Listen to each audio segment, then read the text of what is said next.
뉴욕시에서는 한 달 만에 코로나19 하루 감염자 수가 2배 가까이 늘었습니다.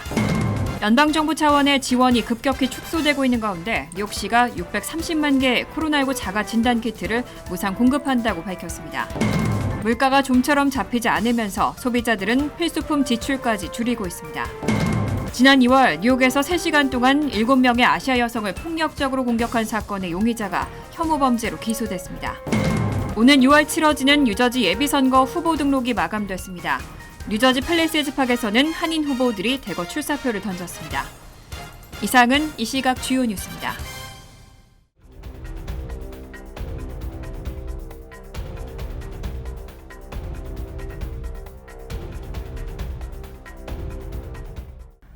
시청자 여러분 안녕하십니까? KBN 뉴스입니다.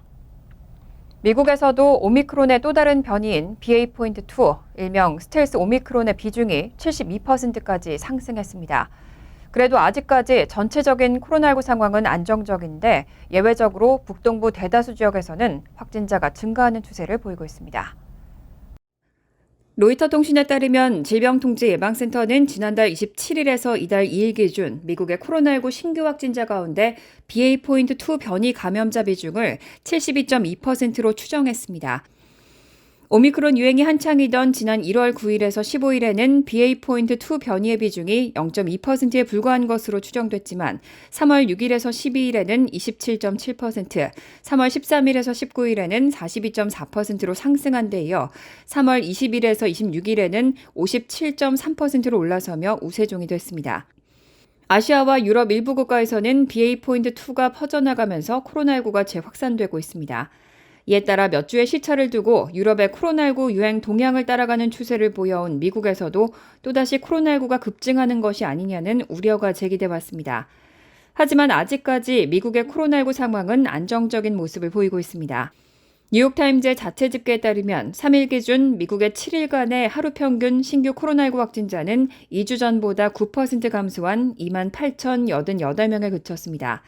하루 평균 사망자도 3일 기준 639명으로 지난해 8월 후 가장 낮은 수준입니다.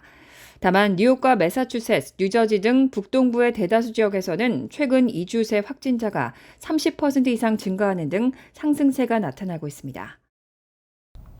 특히 뉴욕시에서는 한 달 만에 코로나19 하루 감염자 수가 2배 가까이 늘었습니다. 일부 한인 거주 지역의 경우는 시 평균보다도 2배가량 높습니다. 뉴저지도 비슷한 상황인데 재확산 가능성에 대한 우려도 나옵니다. 뉴욕시 보건국이 지난 1일 발표한 자료에 따르면 뉴욕시 전역에는 하루 동안 코로나19에 감염된 사람이 총 1,488명으로 집계됐습니다. 한 달 전인 3월 2일 하루 감염자가 788명이었던 것과 비교하면 한 달 만에 88.8%가 증가한 겁니다. 뉴욕주에서도 감염 증가세가 비슷합니다. 1일 발표된 주 전역 하루 감염률은 3.08%를 기록해 지난 3월 내내 1%대를 기록하던 데서 1%포인트 이상 올랐습니다. 게다가 일부 한인 거주 지역의 감염률은 시 평균의 2배로 나타났습니다.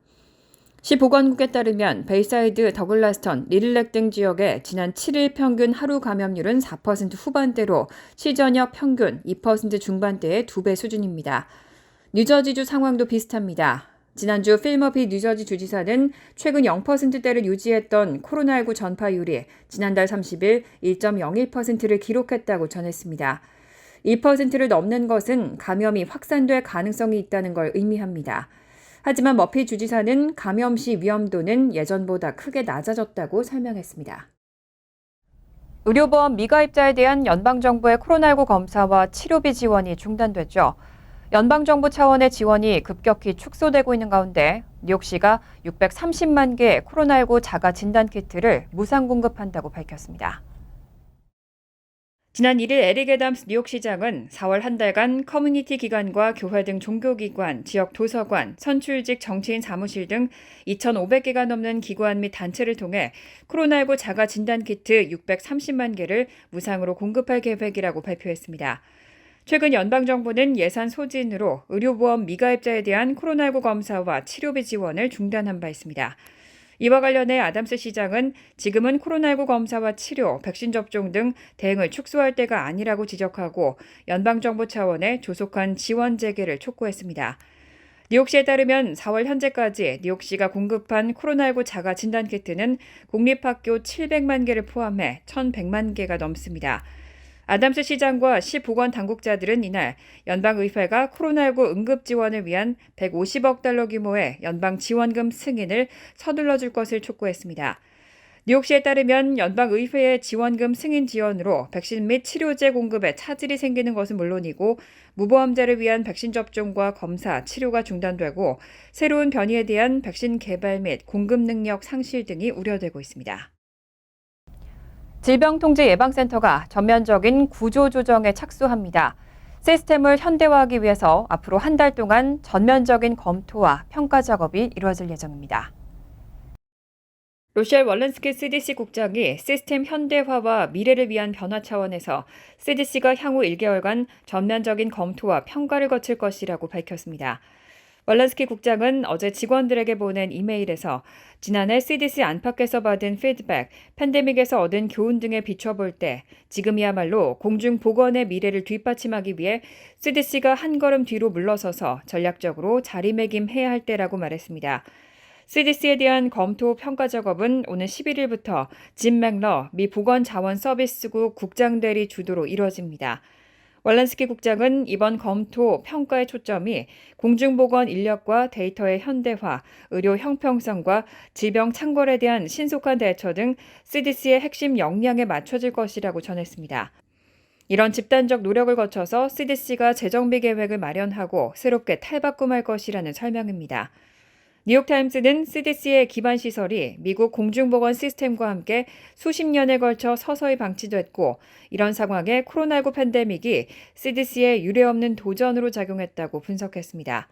또 팬데믹 초기 CDC가 감염자 추적이나 격리에 필요한 진단 장비 개발에 실패하면서 미국이 큰 희생을 치러야 했다고 지적했습니다. 바이든 대통령이 블라디미르 푸틴 러시아 대통령을 전쟁 범죄 재판에 세워야 한다면서 전범이라고 지적했습니다. 러시아에 대한 추가 제재도 경고했습니다. AP, CNBC 등 언론 보도에 따르면 바이든 대통령은 어제 기자들과 만난 자리에서 러시아가 우크라이나 침공에서 저지른 전쟁 범죄와 관련해 푸틴 대통령을 전쟁 범죄 재판에 회부해야 한다고 촉구했습니다. 바이든 대통령은 부차에서 무슨 일이 벌어졌는지 봤을 것이라면서 푸틴 대통령을 겨냥해 전범이라고 지적했습니다. 실제 러시아군이 철수한 우크라이나 수도 키이우 외곽 부차에선 민간인 집단 학살 정황이 드러났습니다. 바이든 대통령은 전쟁 범죄라고 생각한다면서 푸틴에게 책임을 물어야 한다고 강조하고 러시아에 더 많은 제재를 부과하겠다고 경고했습니다. 바이든 대통령은 우크라이나가 싸움을 계속하는 데 필요한 무기를 계속 제공해야 한다면서 전쟁 범죄 재판을 실제로 할 수 있도록 모든 세부 사항을 모아야 한다고 덧붙였습니다. 물가가 좀처럼 잡히지 않으면서 갈수록 장볼 때 부담이 커지고 있죠. 소비자들은 필수품 지출까지 줄이고 있습니다. 보다 저렴한 브랜드로 바꾸거나 할인 품목을 고르는 경향이 눈에 띄고 있습니다.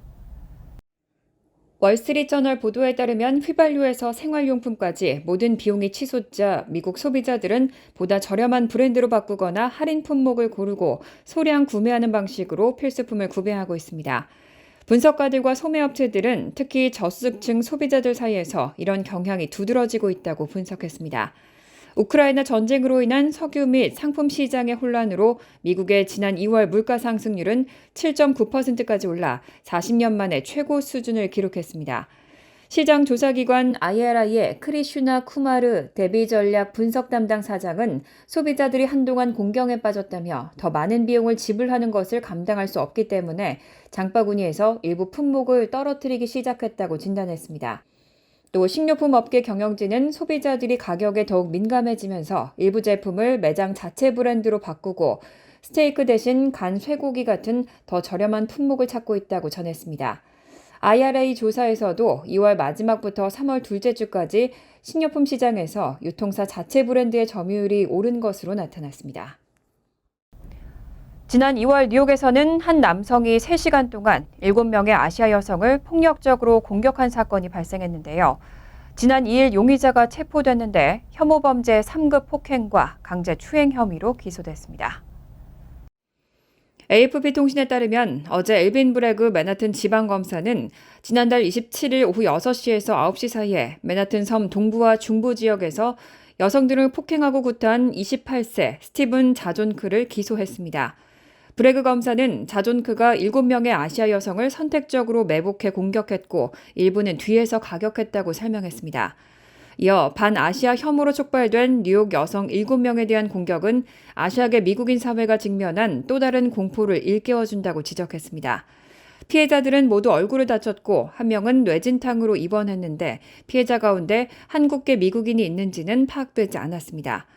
검찰은 지난 2일 체포된 용의자가 혐오범죄 3급 폭행과 2급 강제추행 혐의로 기소됐다고 밝혔습니다. 한편 브래그 검사는 사무실에서 추가적 27건의 반아시아 혐오범죄를 조사하고 있다고 설명했습니다. 뉴저지 주의회가 현재 7시 20분부터 7시 40분 사이인 고등학교 학생들의 등교 시간을 오전 8시 30분으로 늦추는 방안을 추진하고 있습니다. 너무 이른 등교 시간 때문에 학생들의 수면 시간이 부족해서 각종 부작용을 유발하고 있다는 이유입니다.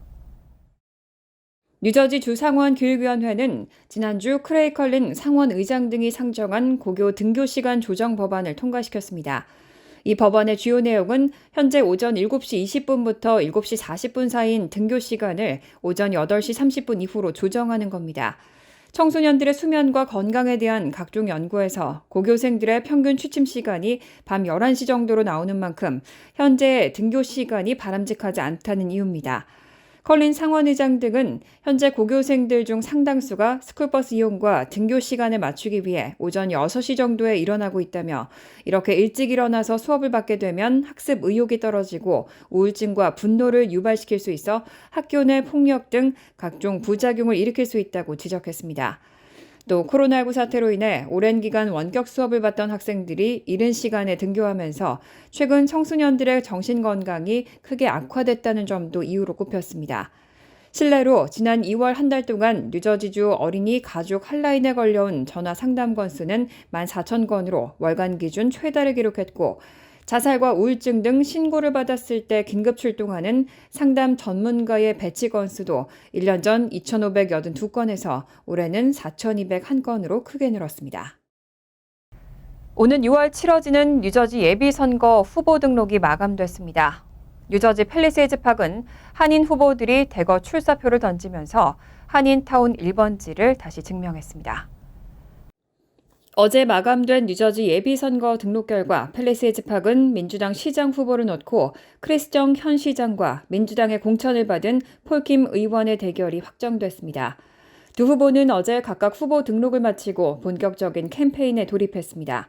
공화당도 경선으로 예비선거가 치러지게 됐습니다.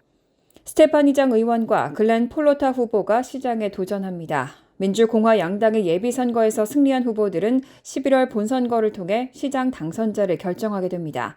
한인 후보 간의 맞대결로 예비선거부터 본선거까지 접전이 예상됩니다. 팰리세이즈팍 시의원 후보도 4명이 등록을 마쳤습니다. 시장에 도전하는 폴킴 후보와 러닝메이트를 이룬 제이슨 킴, 마이클 비에트리 후보와 크리스정 시장과 러닝메이트로 나온 폴킴 플래닝보드 위원, 그리고 현 교육위원인 아니에스카 가르시아 후보가 민주당 후보를 놓고 대결합니다.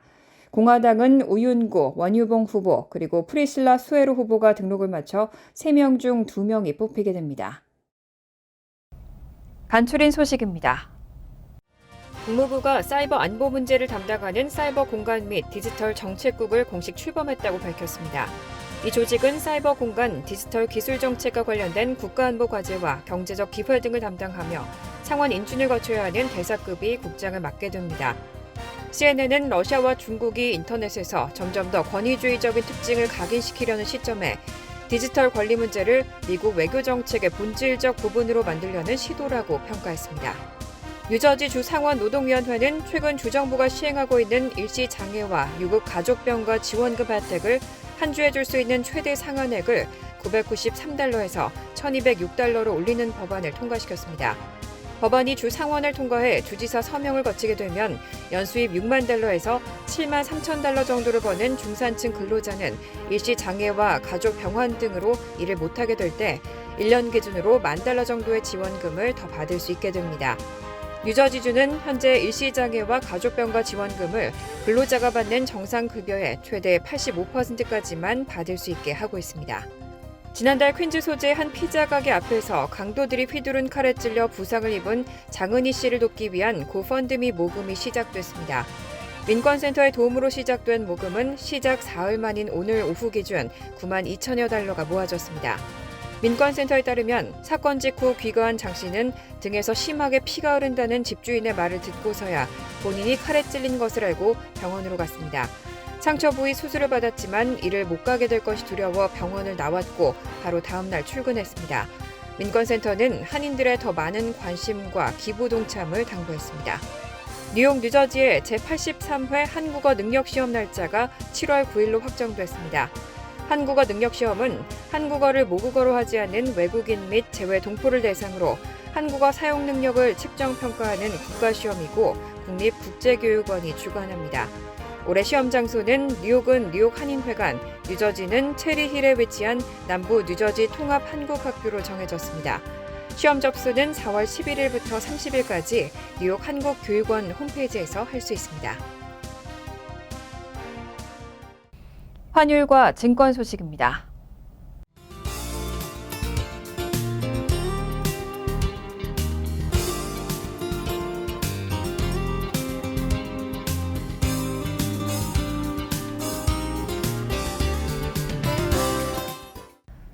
이어서 날씨입니다. 수요일은 오전 중 비가 내리겠고 오후에도 때때로 약한 비가 내리는 곳이 있겠습니다. 낮 최고 기온은 52도, 섭씨 11도, 밤 최저 기온은 49도, 섭씨 9도로 예상됩니다. 목요일도 종종 비가 오겠습니다. 금요일은 대체로 화창하지만 때때로 소나기 내릴 가능성이 있습니다. 이상으로 KBN 뉴스를 마칩니다. KBN과 함께 즐거운 저녁 되시기 바랍니다.